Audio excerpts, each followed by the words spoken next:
Halo sahabat Abjasi dimanapun berada, senang sekali kita berjumpa kembali dalam kegiatan podcast Abjasi pada edisi hari ini. Seperti biasa, podcast Abjasi selalu menghadirkan banyak hal terkait dengan informasi, pengetahuan, dan juga berbagai hal menyangkut terkait dengan security tentunya. Nah, pada hari ini kita kedatangan tamu spesial, seorang expert terkait dengan asset protection yang spesifikasi khusus terkait dengan pengamanan logistik. Namun sebelum kita mulai, seperti biasa, saya mengingatkan agar jangan lupa untuk subscribe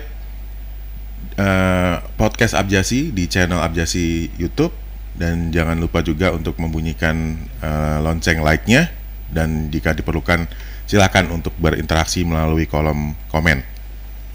Baik, sahabat Abjasi dimanapun berada, seperti tadi yang saya sampaikan, hari ini kita kedatangan tamu yang luar biasa.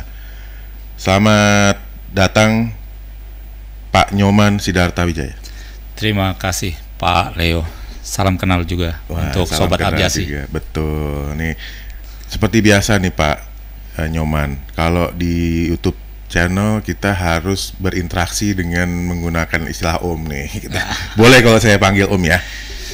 Boleh Pak, boleh. Oke, sebenarnya kalau melihat namanya nih asli Bali. Saya asli Bali tapi mix Pak. Oh, mix ya? Ibaratnya kayak kopi mix. Oh, kopi mix. Mestinya saya panggil beli nih. Ya boleh. Tapi karena di podcast Abjasi kita panggil Om, boleh Om ya? Silakan Pak, silakan. Oke Om Nyoman, thank you nih sudah bergabung dalam kegiatan channel Abjasi pada hari ini. Saya membaca referensi dari Om Nyoman nih. Sebelumnya banyak berkecimpung dan berkegiatan di industri yang berhubungan erat dengan logistik. Betul Pak. Nah, terus kemudian sekarang masuk ke security.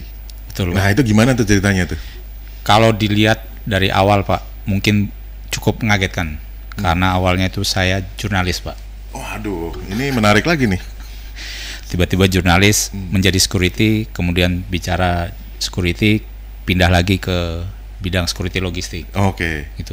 Jadi sebenarnya ini nggak sengaja Pak. Cuma karena sudah cinta dengan dunia security, jadi mau nggak mau basah sekalian gitu Pak. Oke.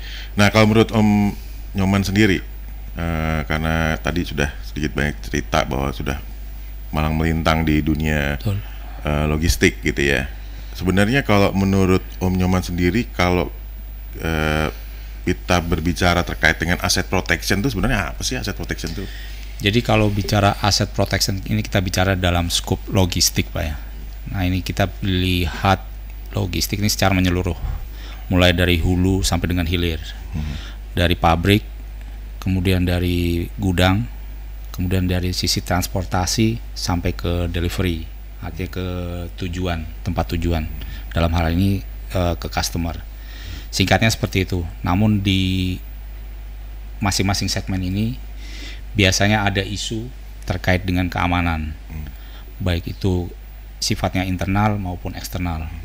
Nah, ini fungsinya dari asset protection adalah untuk melindungi ini dan juga meminimalkan terjadinya loss di dalam proses logistik ini Pak, baik dari hulu maupun sampai hilir. Seperti itu Pak Leo. Oke. Om, kalau misalnya kita bicara tadi logistik itu kan sebenarnya kita bicara pergerakan barang dan orang ya Om ya. Betul. Dari satu titik ke titik yang lain. Betul Pak. Dan kemudian kita harus memastikan bahwa barang tersebut sampai di tempat tujuan dengan selamat dan aman gitu ya Om ya.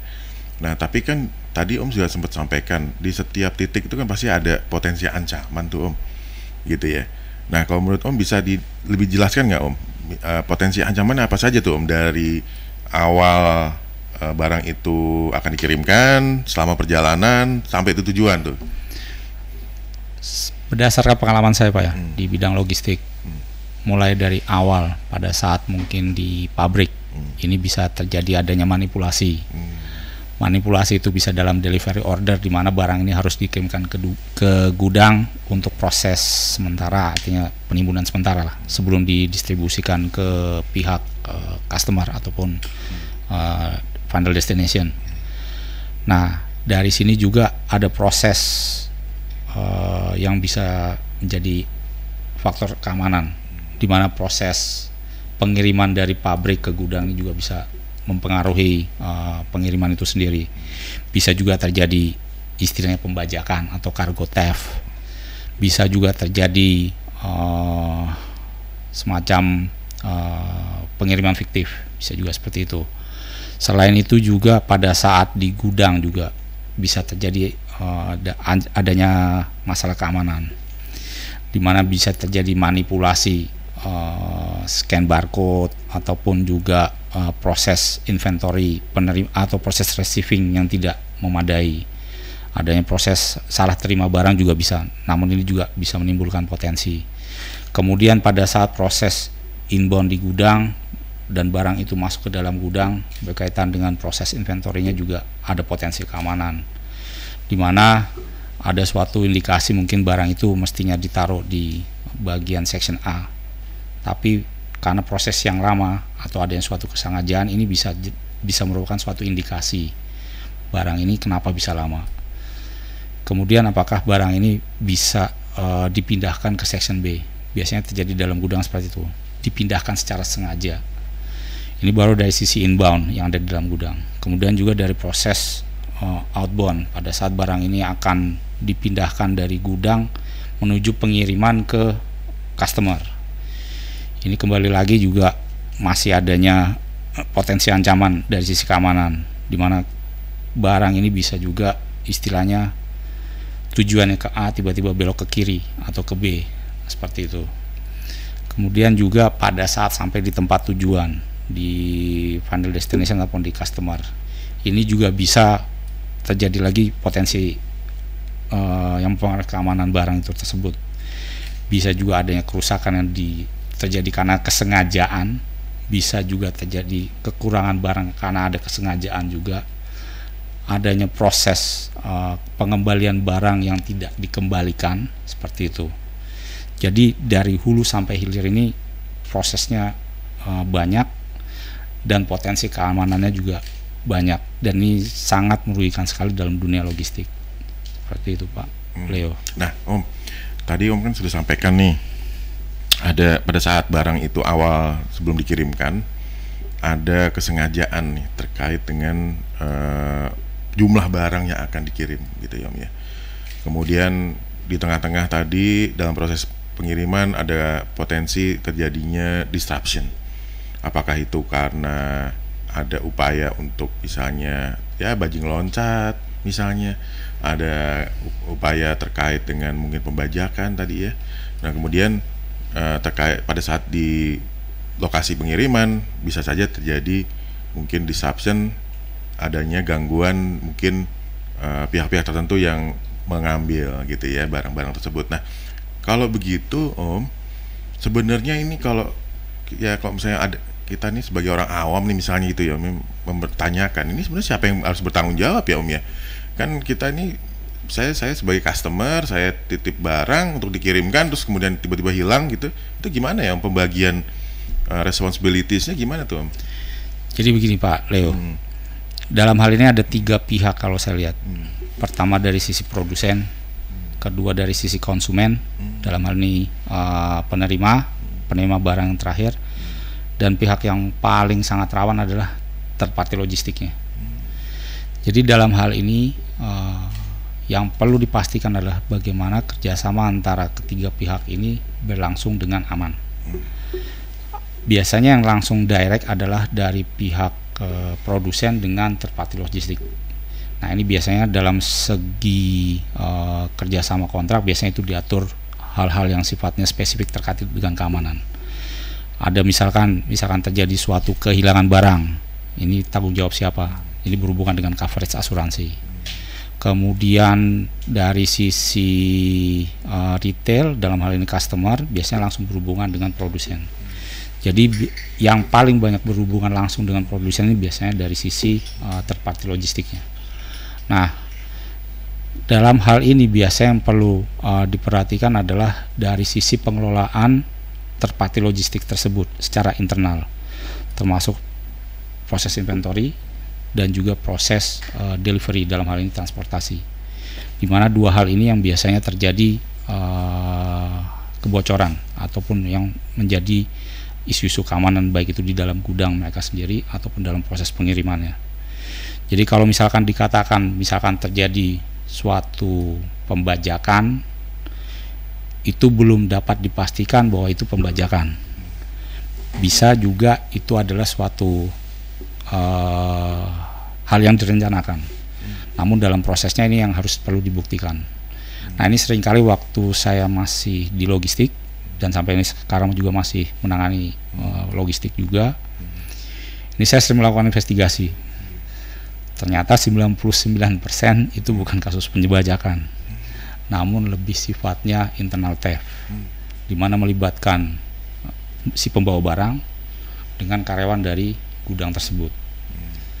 Dari sisi loss atau kerugian ini bisa dikatakan ya cukup lumayan lah. Karena ada satu faktor juga yang dari sisi ini, di mana kita secara sederhana aja, kita membawa barang nilainya taruhlah 500 juta, namun kita menggantungkan proses itu kepada, kita mengandalkan pengiriman itu pada satu orang yang tidak kita ketahui backgroundnya seperti apa, dan uang jalannya taruhlah secara kasar uang jalannya hanya 1 juta. Ini potensinya besar sekali. Ini saya sudah sering melakukan analisa, sering melakukan investigasi terhadap hal ini. Jadi kalau dikatakan itu pembajakan juga bukan pembajakan, karena udah ada settingan, ibaratnya ada sudah skenario seperti sinetron seperti itu. Terus juga secara menyeluruh yang melibatkan internal dari third party logistiknya. Dan ini memang sangat merugikan dari sisi third party logistiknya, dari sisi konsumennya juga, dari sisi produsen juga. Seperti itu, Pak Leo. Oke, Om. Menarik juga, Om, ya, artinya di atas 50% gitu ya, 60-70% itu kerugian disebabkan karena faktor internal gitu ya, Om, ya. Betul. Justru simpul terlemahnya justru malah di internal, Om, ya, ternyata. Betul. Ya. Nah, itu kalau kayak gitu, kira-kira apa yang mesti dilakukan, Om, supaya memastikan agar internal fraud mungkin ya, Om, ya, atau internal theft tadi jangan sampai terjadi tuh, Om. Kira-kira apa yang mesti dilakukan, Om? Nah, kalau dulu saya menyarankan pertama dilakukan adalah background check. Ini background check penting terkait dengan penerimaan karyawan, karena kita harus mengetahui background mereka seperti apa pada di tempat yang dulu, baik itu di level istilahnya low level sampai dengan high level. Itu yang pertama. Kalau ini kita bicara dari sisi pergudangannya.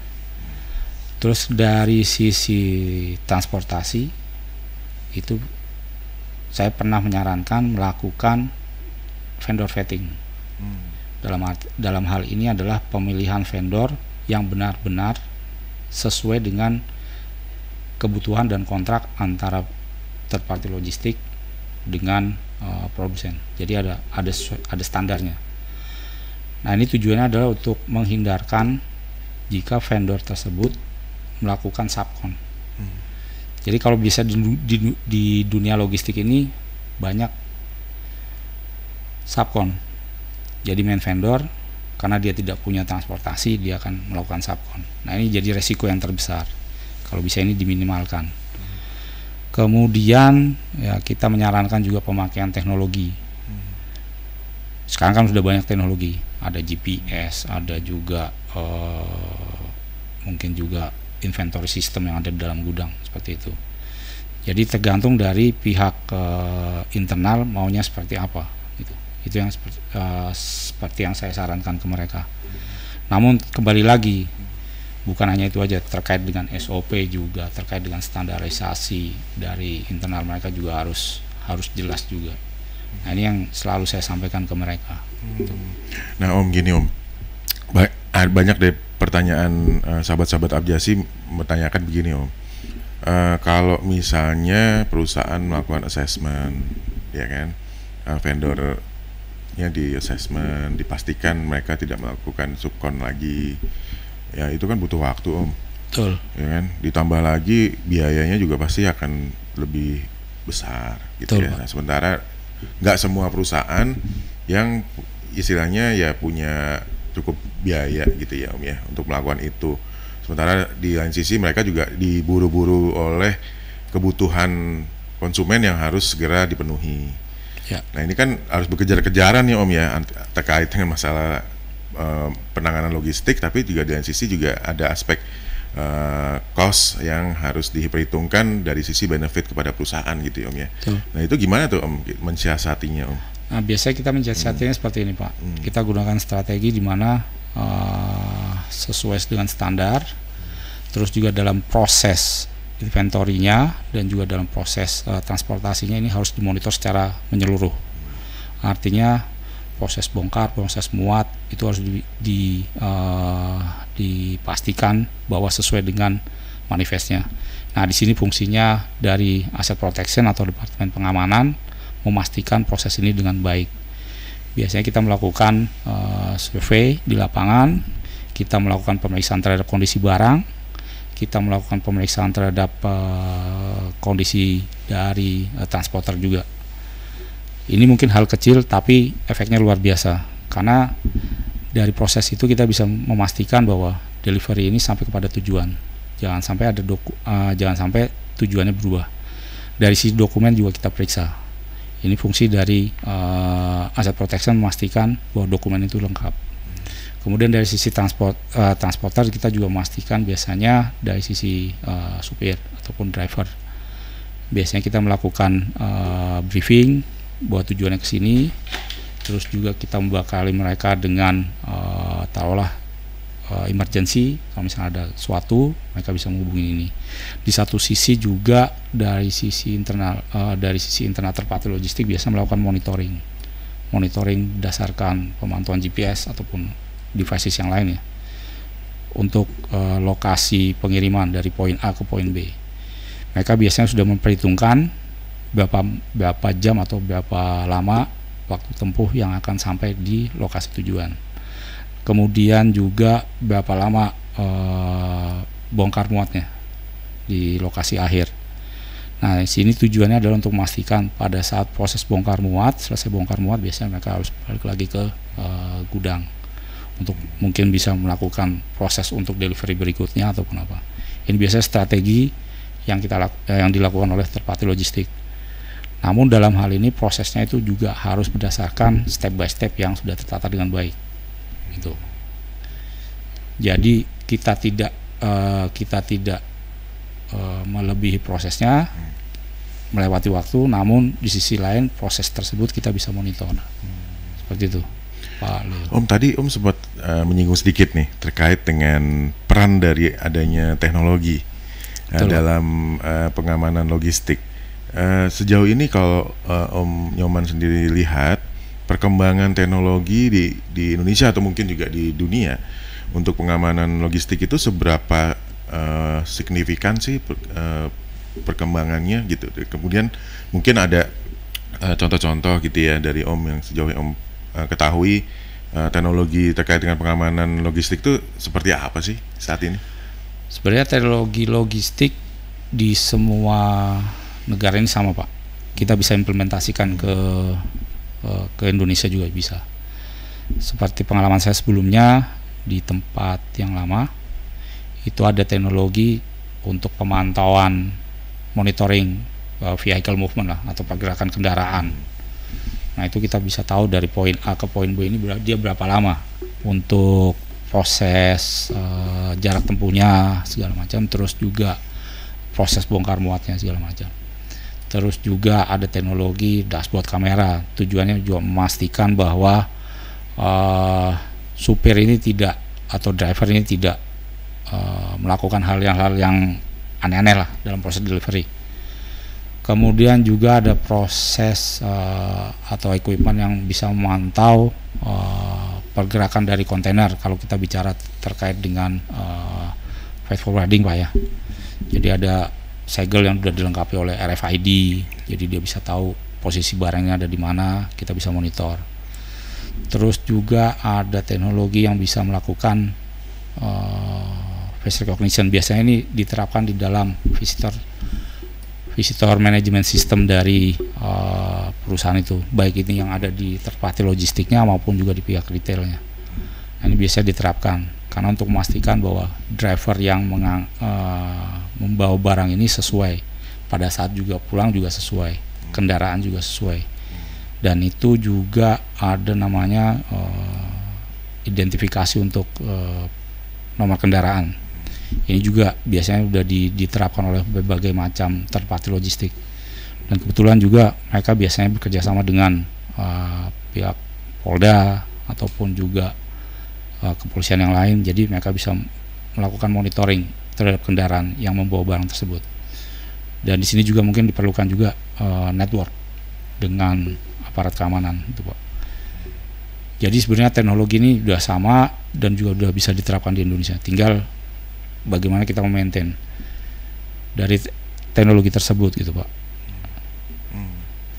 Jadi ya setidaknya jika itu bisa diterapkan ya kita bisa meminimalkan loss yang ada di bidang logistik.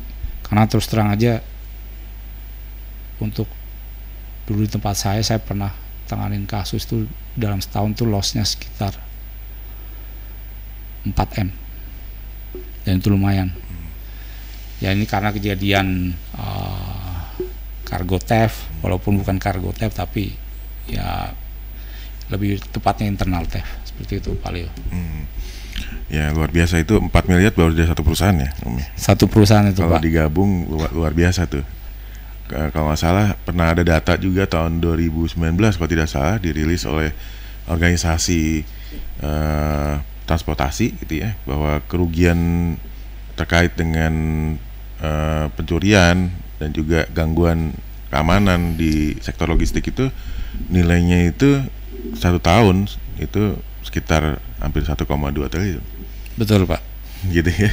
Nah ini ya luar biasa ya, ternyata aspek keamanan logistik itu ternyata sangat penting gitu ya, untuk memastikan tidak saja proses produksi ataupun pengiriman atau distribusi itu berjalan dengan aman ya Om ya, gitu ya. Nah tadi Om sempat jelaskan ya banyak hal terkait dengan pengamanan logistik. Kalau mungkin saya coba untuk ada beberapa pertanyaan juga dari sahabat Abjasi. Bagaimana dengan sektor industri yang mungkin ada di rural area gitu, atau ada di area-area site seperti perkebunan misalnya, itu kan cukup menantang gitu ya Om ya. Artinya bagaimana perusahaan harus mengantarkan buah sawit misalnya dari kebun, atau mengantarkan minyak hasil produksi sawit dari pabrik ke pelabuhan. Nah itu kan juga tentu akan ada potensi-potensi gangguan di situ, dan di sana resikonya lebih besar gitu ya. Nah ini bagaimana Om, kalau menurut Om sendiri penanganannya untuk aspek keamanan logistik tapi untuk sektor-sektor yang sifatnya cukup beresiko tinggi gitu ya? Ya, terima kasih Pak Leo. Ya. Memang kalau untuk sektor logistik terutama sawit ini memang sangat menantang karena potensinya tipikalnya adalah dia terbuka. Site-nya terbuka, barangnya juga sifatnya terbuka. Nah, pernah saya juga diskusi dengan rekan saya dalam hal ini, gimana caranya memecahkan masalah ini. Waktu itu ada suatu ide dan ini pernah diterapkan. Jadi yang pertama adalah memang mematangkan dari GPS terkait dengan monitoring pergerakan dari kendaraan yang membawa kelapa sawit. Ini memang dapat dilakukan, namun kembali lagi kita hanya bisa monitor dari sisi kendaraan tersebut, tidak monitor dari sisi barang yang dibawa. Kemudian kita mencoba melakukan alih teknologi, gimana kita menerapkan. Kebetulan waktu itu kepikir adalah drone. Jadi ada suatu teknologi terkait dengan drone. Jadi teknologinya adalah melakukan pemetaan terhadap suatu area pengiriman dari poin A ke poin B. Ditarik dari situ, nah drone ini melakukan identifikasi terhadap kendaraan. Kebetulan ada teknologi untuk melakukan pemetaan terhadap itu, Pak. Nah ini bisa berjalan dengan lancar. Jadi cost loss-nya berkurang. Nah, fungsinya dari Departemen Pengamanan ataupun Asset Protection adalah dalam hal ini lebih gampang. Kita bisa monitor pergerakannya, kita monitor pergerakan dari kendaraannya, dan juga kita bisa melihat perkembangan dari situasi barangnya ini. Namun di sisi lain juga kita perlu koordinasi dengan pihak keamanan. Dalam hal ini kita membangun juga network. Namun memang dari sisi drone adalah kelemahannya adalah kita bicara mengenai daya tahan dari equipment tersebut. Nah, cuma dalam prosesnya adalah waktu itu adalah dalam jarak yang sifatnya gak begitu jauh, tapi begitu dari proses, begitu keluar dari perkebunan dia masuk ke area pengiriman ataupun taulah ke pelabuhan, itu prosesnya kita rubah strateginya lagi. Di situ kita melakukan proses berdasarkan dari GPS dan juga dashboard kamera. Dan ini yang tidak perlu diketahui oleh si pembawa barang. Jadi mereka kita monitor secara surveillance dan kita memastikan bahwa barang itu benar-benar sampai kepada tujuan. Jadi banyak modifikasi teknologi yang kita bisa lakukan.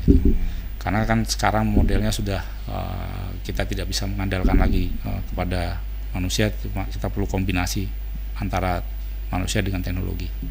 Seperti itu, Pak. Oke, Om. Menarik tadi ya pilihan pemanfaatan teknologi drone gitu ya, Om ya. Walaupun sebenarnya pasti secara biaya mahal tuh. Secara gitu ya, biaya mungkin mahal tapi bisa diminimalisir.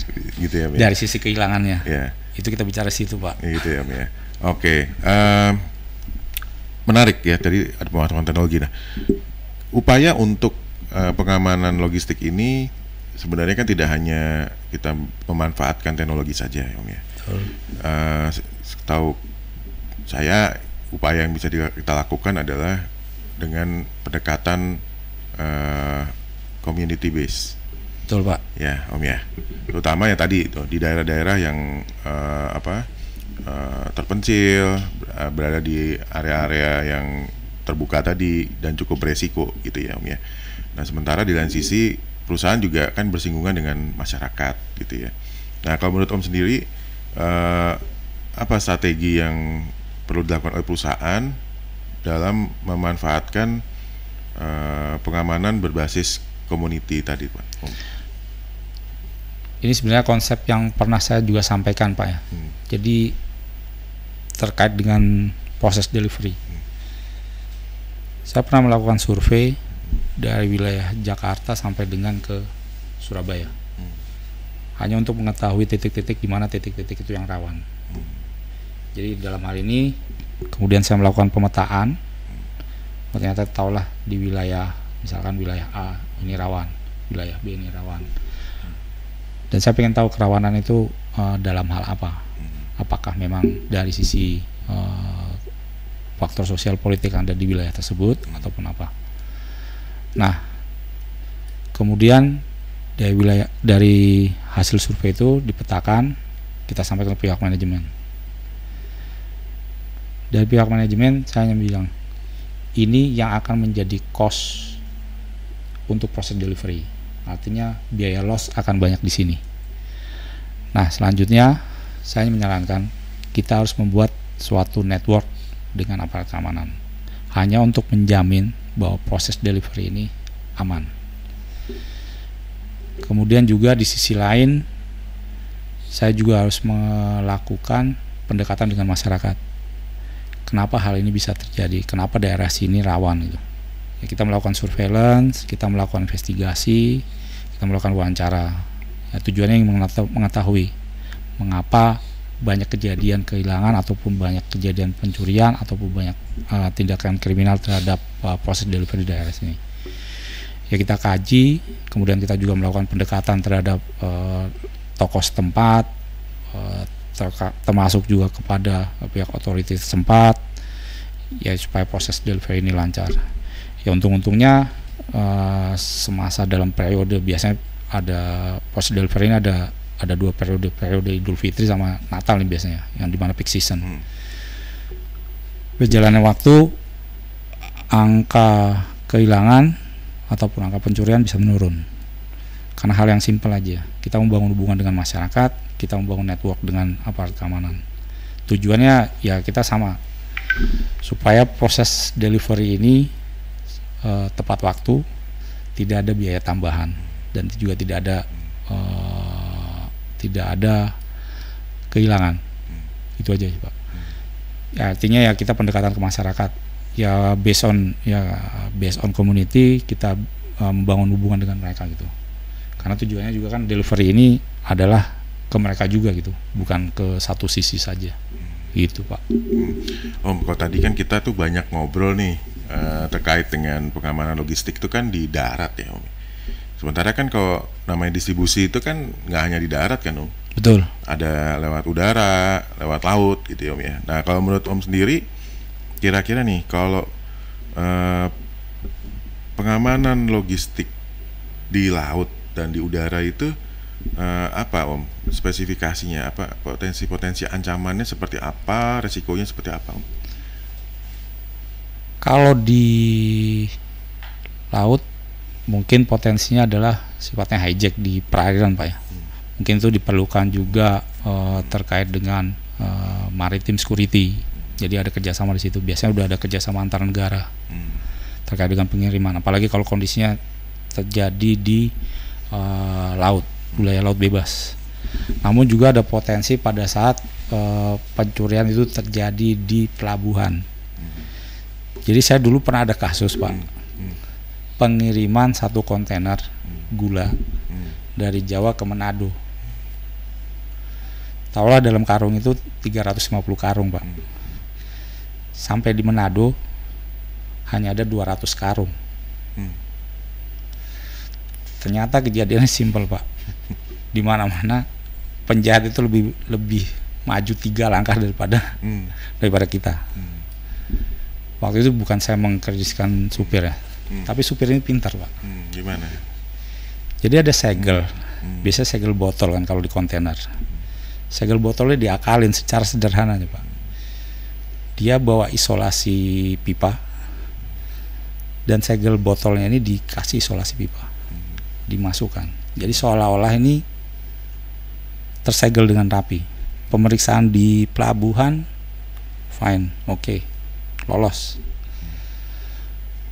Tapi pada saat sebelum sampai pelabuhan ini udah dibongkar dulu Pak.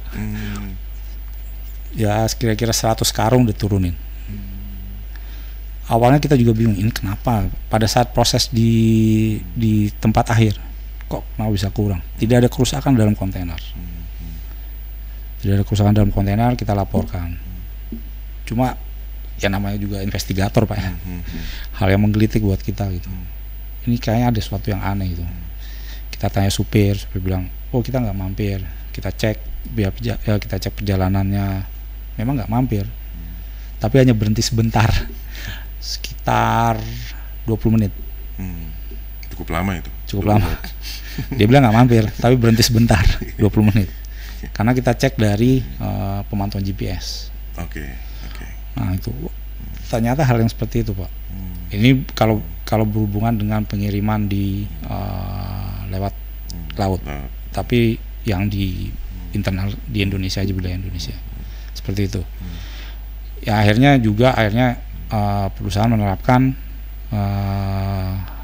segel yang ada RFID-nya, jadi bisa termonitor segala macam. Jadi proses pada saat pengiriman udah sampai di tempat tujuan akhir, dibuka oleh misalkan di Manado, ya kita bukanya segelnya adalah di Jakarta, seperti itu.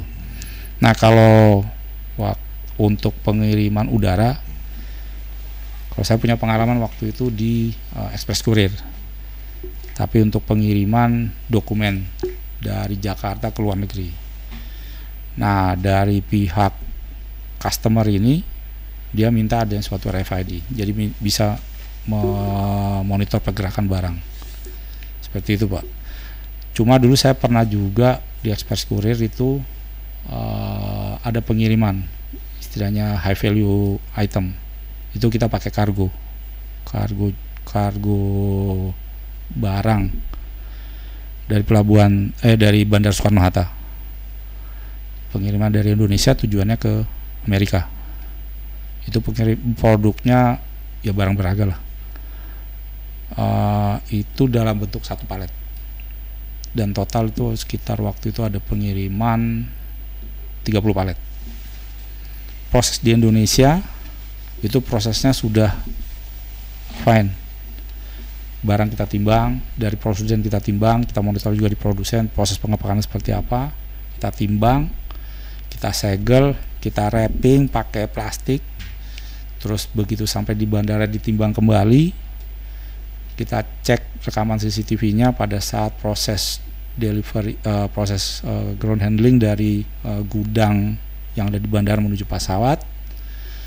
Namun begitu sampai di tempat tujuan akhir, ada yang hilang di tengah-tengah. Nah kalau dari sini kita prosesnya pada saat itu kan kita udah proses serah terima, kita nggak tahu prosesnya di mana. Namun ya saya hanya bisa menduga dalam hal ini, mungkin prosesnya pada saat proses yang ada di tempat tujuan akhir ataupun juga pada saat di transit. Tapi itu proses yang di luar kontrol dari kita gitu, karena kan sudah pertama sudah di luar wilayah Indonesia gitu Pak. Jadi sangat susah kita kontrolnya. Namun kembali lagi pada saat misalkan proses di tempat transit, jika masih ada tanggung jawab perusahaan tersebut, ya perusahaan tersebut yang harus melakukan monitoring terhadap barang. Seperti itu. Ya itulah keunikannya Pak, baik logistik di darat, laut maupun udara. Jadi ibarat kayak antimo ya, artinya kita itu harus selalu siap menghadapi mabuk gitu ya. Iya. Tapi ini bukannya kita bersiap untuk mabuk, bukan gitu, tapi bersiap untuk mengantisipasi potensi ancaman baik di darat, laut dan udara, gitu ya Om ya, kurang lebih begitu ya. Nah Om, tadi Om sudah menjelaskan banyak hal ya. Nah kalau seandainya nih Om, dari posisi perusahaan atau produsen, kemudian dari sisi perusahaan penyelenggara logistik, itu kalau misalnya ingin membuat strategi pengamanan, kan sebelumnya dia harus melakukan analisis resiko. Betul. Ya kan. Nah kalau boleh tahu Om di share, mungkin kok bisa agak detail Om, kira-kira pada saat kita menyusun analisis resiko itu, kira-kira hal-hal apa saja sih yang perlu kita antisipasi gitu. Artinya risk profile yang harus kita kelola itu apa saja sih Om gitu, dari sisi kita sebagai perusahaan produsen gitu ya, yang pengguna jasa logistik, dan dari perusahaan yang menjadi penyelenggara logistik itu apa saja risk profile terkait dengan pengamanan yang harus diantisipasi itu apa saja Om? Biasanya kalau terkait dengan risk profile Pak ya, kita bicara terkait pertama dengan pemilihan vendor tersebut, dalam hal ini pengelolaan, sejauh mana mereka bisa mengelola barang untuk proses penyimpanan dan juga transportasi. Di satu sisi juga dari sisi third party logistik, dia juga harus bisa mengetahui barang apa yang akan dikelola, apakah itu barang yang sifatnya FMCG, produk rokok, produk susu, ataupun juga produk elektronik. Kemudian harus bisa diidentifikasikan seberapa besar coverage insurance-nya. Nah ini yang selalu biasa saya diskusikan dengan pihak manajemen sebelum melakukan proses untuk penanganan suatu customer. Biasanya kita melakukan identifikasi itu. Ini baru dari sisi pergudangannya. Dari sisi logistiknya, dalam hal ini proses delivery-nya, proses transportasinya, kita melakukan identifikasi terkait dengan pemilihan subkon untuk transporter, dalam hal ini pengirimannya. Jadi kita melakukan background check. Nah ini biasanya dilakukan, taruhlah misalkan jika kita punya database, kita bisa peroleh database. Jika memang ini vendor baru, biasanya kita melakukan, kalau saya sebaiknya sarannya saya adalah 2 bulan ataupun 3 bulan sebelum onboard, karena ini prosesnya memang proses panjang. Itu yang harus kita pastikan. Kemudian juga analisa terhadap risiko pengiriman ya, seperti yang tadi kita bicara di awal Pak, terkait dengan rutenya seperti apa. Kita melakukan survei, jangan sampai kita ambil rute yang jauh ternyata lebih rawan, ternyata ada rute yang lebih dekat ternyata lebih aman gitu. Jadi prosesnya ini yang menyeluruh. Namun kembali lagi yang perlu diketahui dari masing-masing pihak adalah dari pihak third party logistik harus mengetahui barang apa yang akan dihandle, dari pihak logistiknya juga harus dari pihak logistiknya juga harus tahu seberapa berharganya barang ini. Jadi prosesnya seperti itu Pak. Kalau dari sisi saya, selama yang saya lakukan. Nah Om, kan di dunia itu kan banyak sekali standar-standar pengamanan logistik ya Om ya. Ya dari kita lihat ada CityPet, TAPA, CSI dan lain sebagainya Om ya. Sejauh pengamatan Om sendiri itu di Indonesia itu seberapa kompleks sih perusahaan-perusahaan itu dalam mengikuti standar-standar internasional tersebut? Kalau saat ini perusahaan lokal itu sudah banyak yang comply dengan CityPet maupun TAPA maupun dengan yang lain. Karena logistik ini kan bagian dari supply chain. Jadi ada beberapa ini hal yang tidak bisa terhindarkan. Apalagi dalam proses logistik juga ada proses ekspor maupun impor, baik itu barang jadi maupun barang mentah. Jadi ini prosesnya yang sudah harus, mau nggak mau kita harus comply, baik itu perusahaan asing, perusahaan Indonesia maupun perusahaan lokal maksud saya, ataupun juga perusahaan asing. Terus juga kita juga udah ada ISO, kalau nggak salah ada ISO supply chain, itu juga berhubungan dengan standar yang terkait dengan ada di situ proses logistik juga. Jadi ini hal yang tidak terhindarkan. Nah kalau saat ini memang CityPet, terus juga TAPA dan juga ISO, saya lupa nomor apa 27001 apa 37000, yang ini menjadi standar dari perusahaan third party logistik. Pernah juga ada dari pemerintah asing dari luar juga melakukan kunjungan ke tempat saya waktu itu. Jadi dia ingin memastikan proses pengiriman barang ini sesuai dengan standar kepabeanan yang ada di negaranya. Jadi dia melakukan audit secara menyeluruh di gudang waktu itu, di gudang. Mau nggak mau secara menyeluruh, dari proses inbound, outbound, terus juga proses pemasukan barang ke dalam kontainer, proses pengirimannya. Karena mereka harus memastikan semua proses ini sesuai dengan standar dan tidak ada celah untuk terkait dengan keamanan. Apalagi hal ini juga bisa dimanfaatkan ya, baik itu apalagi untuk kegiatan ekspor. Ini juga bisa dimanfaatkan untuk berbagai hal, baik itu ya kalau kita bicara sekarang mungkin ada tren terorisme, bisa juga ada tren perdagangan narkoba antar negara juga bisa seperti itu. Pak Leo. Oke Om. Nah kalau untuk persyaratan perdagangan luar negeri sudah pasti ya, semacam CityPet, TAPA itu menjadi suatu keharusan kan? Iya. Nah tapi bagaimana dengan perdagangan di domestik sendiri gitu ya? Sejauh mana perusahaan-perusahaan itu aware gitu ya untuk istilahnya melihat seberapa besar perusahaan logistik itu comply gitu ya terkait dengan standar-standar tadi gitu. Karena selama ini kan mungkin baru pemenuhannya itu baru karena sebatas kita ada perdagangan dengan pihak luar kan. Tapi kalau untuk di internal sendiri, di domestik seperti apa? Kalau dari sisi domestik mungkin bisa dikatakan kita aware ya. Karena banyak perusahaan juga pengen setidaknya itu jangan sampai ada kehilangan ataupun juga pencurian. Namun yang belum, saya nggak tahu apakah sudah ada standarnya atau belum, saya belum tahu.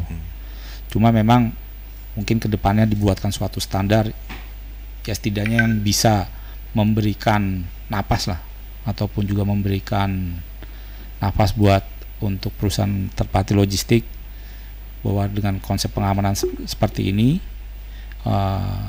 proses logistik ini dapat berlangsung dengan aman. Maksudnya napas gimana nih Om? Maksudnya? Ibaratnya napas ini jangan sampai sering banyak kehilangan tuh Pak. Gitu. Oke. Gitu. Tapi ini kita bicara dari sisi pengiriman mungkin, dari sisi transportasinya gitu. Mungkin kalau bicara dari sisi pergudangan ataupun inventorinya, mungkin ya kita tergantung dari masing-masing perusahaan, karena kan itu internal dari perusahaan. Mungkin yang kita dibuat standarnya adalah mungkin dari sisi pengirimannya, dari sisi logistiknya untuk mengirimkan barang dari poin A ke poin B. Seperti itu Pak. Nah Om, tadi menarik tuh Om. Sebelumnya Om pernah apa tadi sebutkan bahwa baik pengguna jasa logistik ataupun third party itu pasti harus fulfill terkait dengan masalah insurance. Betul. Ya. Nah, di lain sebenarnya insurance itu kan kalau menurut saya ya Om ya, itu kan sebagai last resort. Betul. Artinya itu sebagai upaya terakhir untuk mengantisipasi sebuah risiko. Bukan itu menjadi suatu hal yang utama, yang akhirnya kita mengabaikan pengamanan terkait dengan logistik, gitu kan Om? Betul. Nah itu gimana Om melihat fenomena ini gitu? Karena begini Pak, yang terjadi memang poin itu yang jadi titik berat selama ini ya.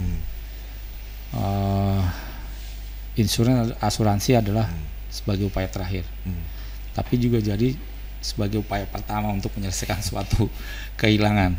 Karena saya juga pernah begini, ada suatu kasus kehilangan di mana sudah diputuskan di cover asuransi, namun setelah diinvestigasi itu bukan suatu kehilangan. Kembali lagi, ini proses yang sifatnya internal, kejahatan internal lah, di mana udah proses cover asuransi, tapi barang ini diketemukan dan dijual.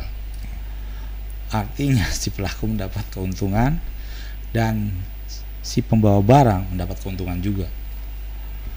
Nah, dalam hal ini akhirnya kita sepakat, ada pembicaraan waktu itu antara third party logistik dengan customer. Proses asuransi jangan dipastikan terlebih dahulu sebelum ada proses investigasi yang menyeluruh, baik itu secara internal ataupun melibatkan eksternal, dalam hal ini aparat keamanan. Tujuannya memastikan benar atau tidak gitu. Dan dalam investigasi ini juga melibatkan dari pihak asuransi juga. Tujuan untuk memastikan benar atau tidak, kehilangan atau tidak. Karena kembali lagi 99% kasus kehilangan di bidang transportasi itu bukan kasus yang sifatnya pembajakan ataupun apa, tapi lebih banyak sifatnya internal. Jadi gitu Pak. Ya kita sih pengennya semua ya aman gitu. Jadi jangan sampai tiba-tiba langsung asuransi, klaim asuransi, jangan seperti itu. Kalau seperti itu nanti mungkin perusahaan asuransinya bisa gugur satu persatu. Oke Om, menarik sekali. Banyak hal yang tadi sudah dikupas nih oleh Om Nyoman ya, terkait dengan masalah pengamanan logistik. Nah, saya tertarik untuk ini Om, melihat dari aspek mungkin kebijakan pemerintah ya Om ya. Sejauh mana sih Om pemerintah dalam hal ini cukup concern gitu ya terkait dengan masalah pengamanan logistik ini? Apakah itu terkait dengan tadi dari aspek pengamanan pada saat di pelabuhan kah, atau di bandara kah, atau mungkin pada saat di jalan gitu ya? Om sendiri melihat bagaimana nih peran dari pemerintah dalam hal ini, mungkin Kementerian Perhubungan, Kementerian Hukum dan HAM misalnya, Kementerian Industri misalnya, sampai ke kepolisian misalnya gitu, melihat terkait dengan pengamanan logistik ini. Karena suka tidak suka kan Om, kalau kita bicara roda ekonomi kan tidak akan mungkin berputar apabila tidak disupport dengan logistik yang memadai dan juga aman tentunya kan Om gitu. Ya, jadi kalau sekarang ini sudah ada perbaikan Pak ya. Dari kasus yang paling sederhana terkait dengan pungli, walaupun kecil tapi kalau sering tuh lumayan juga jumlahnya Pak. Dalam sebulan tuh saya nggak bisa bayangkan berapa nilainya. Turunnya berapa persen Om, kalau sejauh yang Om tahu? Kalau sepengetahuan saya turunnya tuh hampir sekitar 50%. Oh ya? Iya. Oh, cukup signifikan ya? Cukup signifikan. Ya ini memang artinya ada upaya dari pemerintah untuk mengurangi biaya siluman dalam logistik gitu Pak. Oke. Nah, jadi kalau yang dari sisi saya ya pengalaman saya, Kalau dari sisi pengamanan, baik itu dalam proses pengiriman barang, mungkin pungli yang udah bisa berkurang. Gitu. Jadi misalkan dalam periode sibuk atau peak season, tahulah di periode Idul Fitri ataupun Natal, biasanya dari pihak aparat keamanan melakukan pengawalan barang, pengiriman barang. Pada saat juga di pelabuhan juga biasanya menjadi prioritas karena berhubungan dengan kebutuhan dari masyarakat lah. Kemudian dari sisi dari sisi pelabuhan juga mulai ada pengamanan di pelabuhan untuk pengiriman kontainer juga udah mulai diamankan. Terus juga pengecekan segala macam dari sisi dokumen juga sudah mulai. Mungkin yang diperlukan adalah dalam hal ini standarisasi siapa yang akan terlibat dalam proses untuk menentukan standar dalam hal pengamanan dalam bidang logistik, dalam bidang pengiriman barang ini. Baik itu mungkin di darat, laut maupun udara. Ini yang perlu kita rumuskan bersama. Mungkin juga melalui Abjasi mungkin kita bisa memberikan masukan, juga kita bisa memberikan saran kepada pemerintah bahwa ini kita perlu payung hukum dalam hal terkait dengan pengamanan pengiriman barang seperti itu, Pak. Ya mungkin ya syukur-syukur bisa jadikan sebagai ISO baru mungkin ataupun standar baru yang bisa kita terapkan juga keluar gitu, Pak. Ya. Wah, ini menarik nih Om. Sahabat Abjasi dimanapun berada,